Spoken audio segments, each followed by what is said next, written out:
is Farel Adi Rajasa. My absent number is 14 and my student number is 1401203268.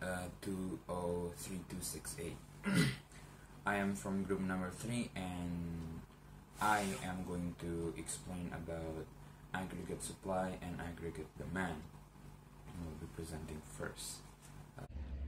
Hello, my name is Muhammad Rahman Fauzi. I'm from ICT Business. My attendance number is 11 and I'm from group 3. Hello everyone, my name is Nafsari Shifa and I'm from Management Business International 2 or MB45 International 2 class and Economy Group 3. My student number is 140120386 and my absent number is 13. Assalamualaikum warahmatullahi wabarakatuh. My name is Muhammad Ivanov Ikram. My time sheet number is 10.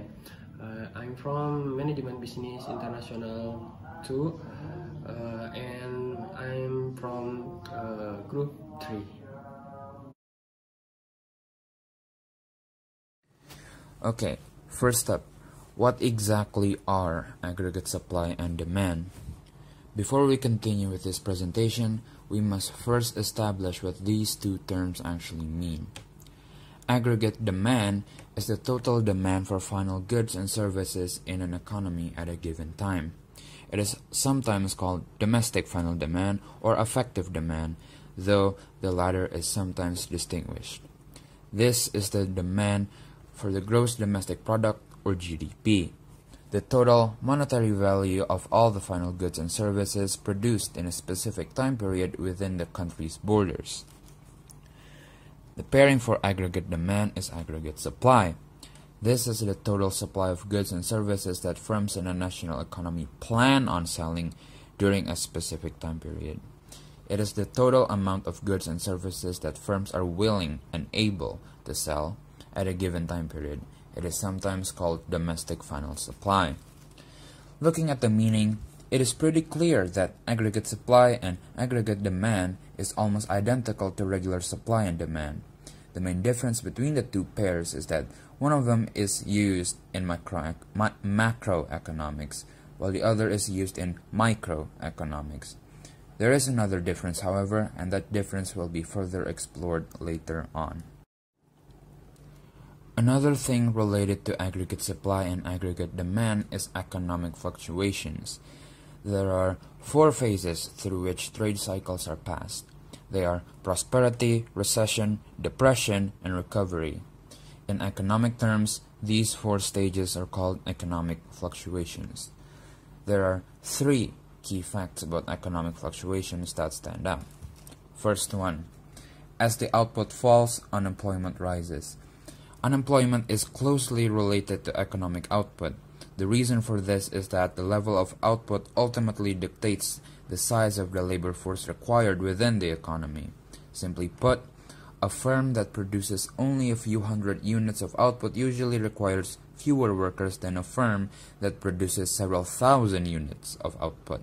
Thus, unlike most other macroeconomic measures, the unemployment rate is negatively correlated to GDP. That means when a country's GDP fails, its unemployment rate rises, and vice versa. Second, most macroeconomic measures fluctuate together. In most cases, economists use real GDP to measure economic changes. The reason for this is that it is the most comprehensive measure of economic activity. However, as it turns out, most macroeconomic indicators that measure either income, spending, or production correlate strongly with one another. That means whenever the economy falls into a recession, indicators like per capita income or retail sales fall along with GDP. Third, economic fluctuations are irregular and unpredictable. Economic fluctuations describe the economy's ups and downs. When the economy grows, businesses can grow as well and make higher profits. By contrast, when the economy slows down, firms make less money and profits decline. These fluctuations are often referred to as business cycles. Do note that even though the word cycle is used, it is still unpredictable.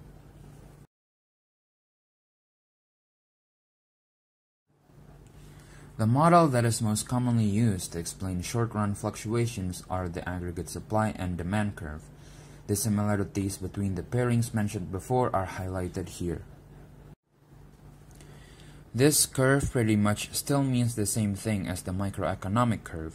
The amount of goods supplied still increase along with price, while the amount of goods demanded still decrease as price increases.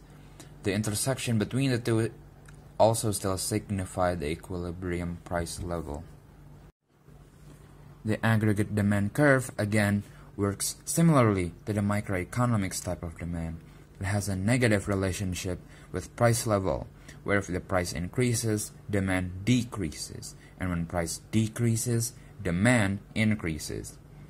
As price levels fall, real wealth rises, interest rates fall, and exchange rate depreciates. These effects stimulate spending on consumption, investment, and net exports. An increase in any or all of these also increase quantity of goods demanded. The long-run aggregate supply curve. This is where the similarities stop. While the microeconomic supply always goes up with price, aggregate supply is always a straight vertical line. This is because in the long run, quantity of goods supplied depend on amount of labor, capital, and natural resources, along with the technology to process these inputs into output. Prices do not affect the curve. This slide presents the correlation between long-run aggregate supply curve, aggregate demand curve, growth, and inflation. Hopefully, the explanation is clear enough so that a concise conclusion can be pulled. First, there are three different pairs of supply-demand curve. We'll call them pair 2000, pair 2010, and pair 2020. It can help to visualize each pair as a representative for equilibrium price level at each pair's respective year. We start with pair 2000, where the economy is at its worst between the three. Technology to produce is still bad, so supplies are still low. The same can be said about the money supply, which is also low, which causes demand to be low as well. As time goes by, technology develops, and the Fed increases money supply. Due to these, the capability to both produce and spend increase, which also shifts the respective curves to the right. This can be seen with the shift of curves precisely at pair 2010. At this time, tech and money supply have increased, so the price levels are higher. The same thing happens at pair 2020. Technology and money supply are at their highest, and so is the price levels. We can infer from this graph that as the economy grows, prices inflate. The supply-demand curve provides a new way to describe the classical analysis of growth and inflation. The sticky wedge theory. The first explanation of the upward slope of the short-run aggregate supply curve is the sticky wedge theory. This theory is the simplest of the three approaches to aggregate supply, and some economists believe in highlight the most important reason why the economy in the short run differs from the economy in the long run. Therefore, it is the theory of short-run aggregate supply that we emphasize in this book. According to this theory, the short-run aggregate supply curve slopes upward because nominal wages are slow to adjust to changing economic conditions. Next, the sticky price theory. Some economists have advocated another approach to explaining the upward slope of the short-run aggregate supply curve, called the sticky price theory. As we just discussed, the sticky wage theory emphasized that nominal wage adjusts slowly over time. The sticky price theory emphasized that the price of some goods and service also adjusts sluggishly in response to changing economic conditions. This slow adjustment of price occurs in part because there are costs to adjusting price, called the menu cost. These menu costs include the cost of printing and distributing catalogs and the time required to change price tags. As a result of this cost, price as well as which may be sticky in the short run. Next, this is the short run aggregate supply curve. This is a price level. This is a quantity of output. The first is P1, and this is Y1, this P2 and Y2. P1 to P2 is a decrease in the price level, and Y1 and Y2 is reduce the quantity of goods and service supplied in the short run. This is a short run aggregate supply.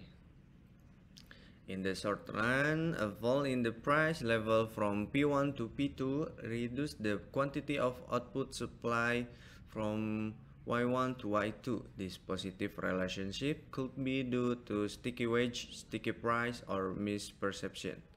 Over time, wages, price, and perception adjust, so this positive relationship is only temporary.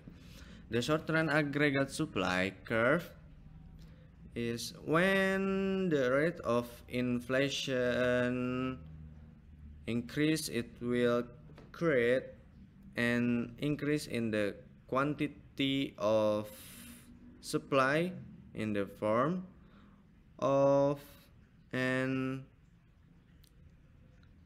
upward slope. And the next, fluctuation economic short run. The first is classical economic assumption, the reality of short-term fluctuation, and the last is aggregate demand and aggregate supply models.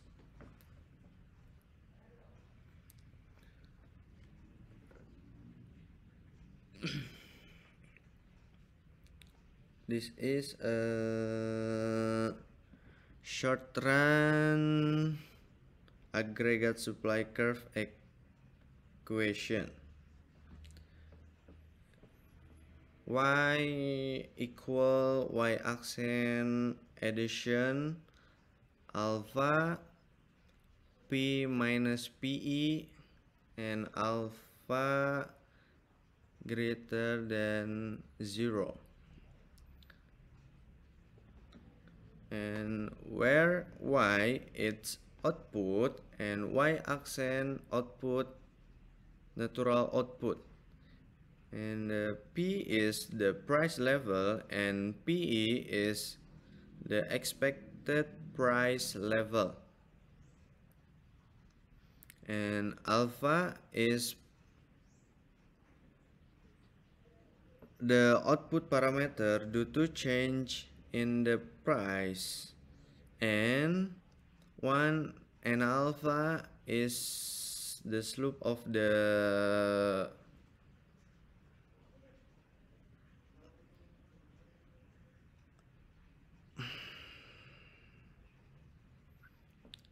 and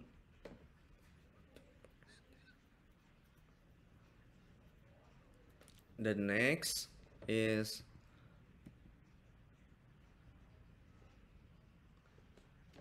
stiff wage model or model upah kaku. Since nominal wage are assumed to be rigid, rising price cause real wages to fall. The first is P1. P1 is up to P2, and the next P1, Y and P1, W and P1, and W is down to W and P2, and this is a labor demand curve. Next is L1 to L2, and L is up, and this is a product function, the curve product function, L1 to L2, and Y1 and Y2. Y1 to Y2 is output, and the next is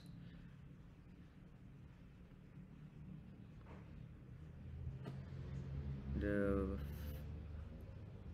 pendapatan naik. Okay, and this is aggregate bidding. This is aggregate bidding. So, in aggregate demand and aggregate supply, there is macroeconomic balance or equilibrium.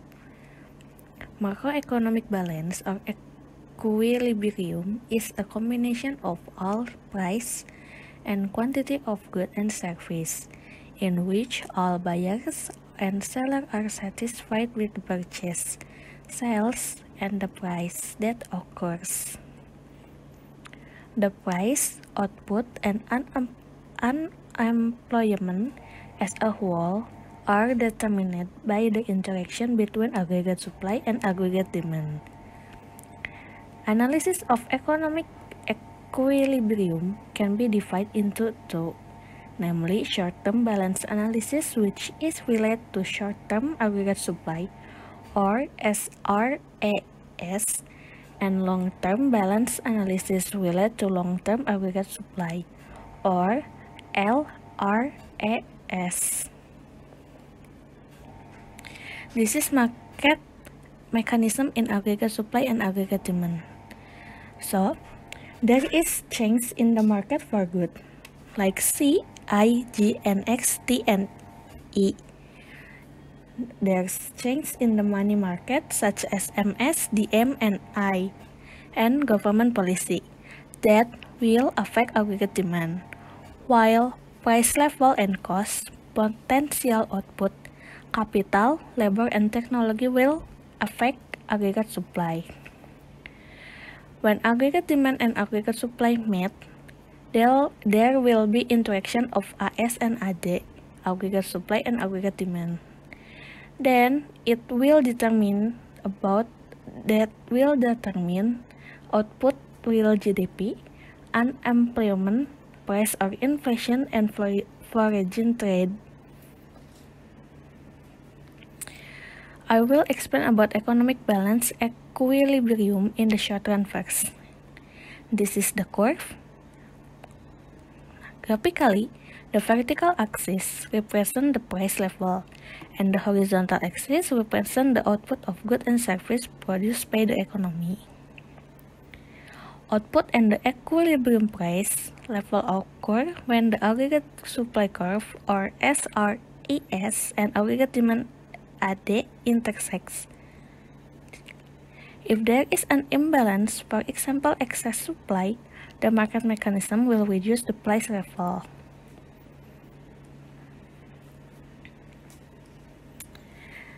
This is the short-run equilibrium change. So, the short-run equilibrium change due to the change in aggregate demand, for example due to the shift in AD left or right.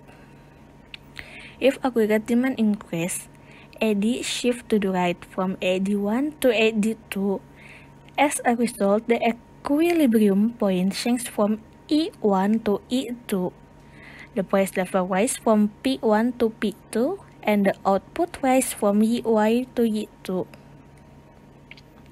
Change is AD occurs, for example, due to the change in the market for goods such as C, I, G, and X, and E, or because the change in money market such as M is DM and I and P, like I said in the last slide.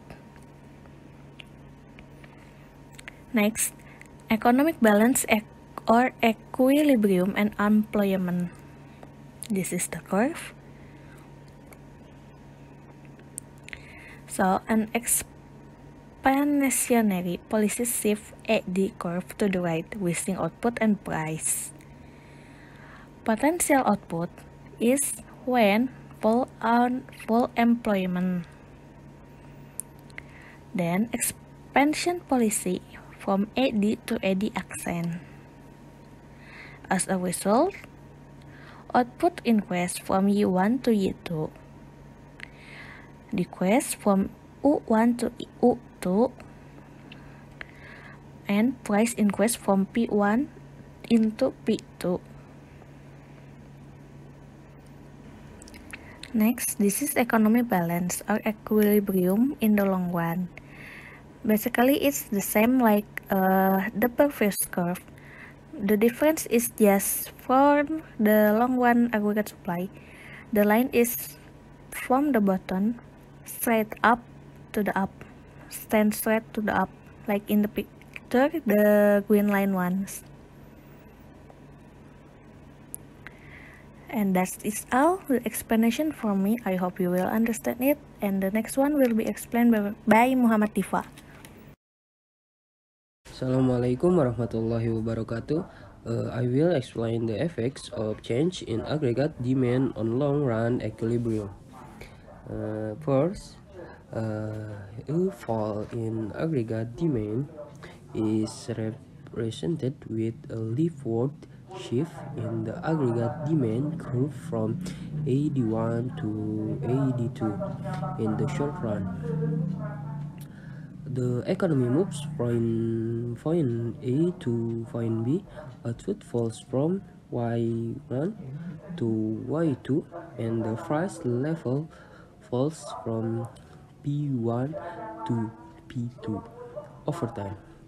As the expected price level adjusts, the short run aggregate supply curve shift to the right from ES1 to AS2, and the economy reaches point C, where the new aggregate demand curve crosses the long-run aggregate supply curve. In the long run, the price level falls to V2 and output returns to its natural rate, Y1. Next, I will explain about the government policy due to adverse change in aggregate supply. When corn even increases, firms cause the short-run aggregate supply curve shift to the left from ES1 to ES2. The economy moves from point A to point B. The result is stagflation. Output falls from Y1 to Y2, and the price levels rise from P1 to P2. Next, I will explain what government policy do to shape the US curve to the left. First, with an adverse shift in aggregate supply from ES1 to ES2, policy makers who can influence aggregate demand might try to shift the aggregate demand curve to the right from AD1 to AD2, the economy would move from point A to point C. This policy would prevent the supply shift from reducing output in the short run, but the price level would permanently rise from P1 to P3.